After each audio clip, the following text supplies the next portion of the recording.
Imagine the horror of spending the last of your disposable income to do something nice for yourself, just to be realizing that you got duped. Well, that's kind of what happened for people who bought the Vizio televisions that said that the 60 hertz was actually 120 hertz, just to realize again they got scammed. Well, they were taken to court and Vizio settled for $3 million, which is a ridiculous amount of money, but that's just kind of what happens with these situations.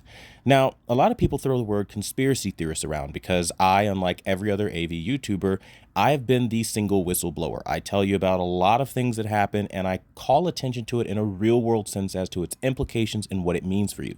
This is no different. Vizio has been out of the game for quite some time now, and I guess we can kind of figure out that it had something to do with this lawsuit, right?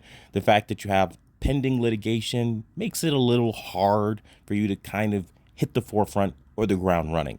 It's almost like Vizio disappeared overnight. I'm sure a lot of you guys haven't seen them at CES, and a lot of you guys haven't really seen them in stores or really hearing much about them at all, really. It's like they came out with an OLED television, and then after that, it's just kind of like whisper quiet, right?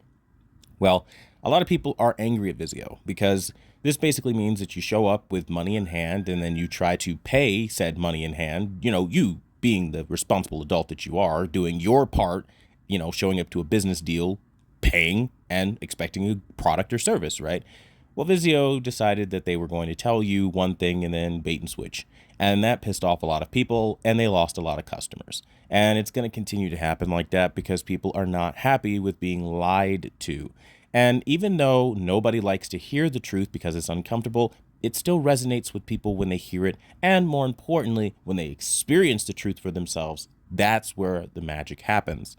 You see, when you stumble into channels like this one, where again, I haven't really found anything in the AV niche outside of myself that does this, you really do appreciate the fact that people are putting this information out there because too long have these major corporations gotten away with just being big names that aren't held accountable for the actions that they basically put on to us, right? They do a lot of messed up stuff and it's basically the customer's burden to figure it all out or to suck it up.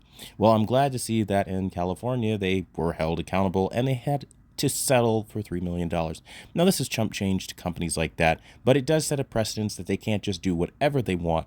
Now, to be fair, Vizio isn't the only company that has done this before. TCL has also done this before, and you can see other manufacturers getting hit with this kind of deceptive marketing practice. So when you see advertisements or you see claims on products, just be wary because not everything they tell you is true. And I know there's this idea that big companies won't lie, but they do. It's all about money.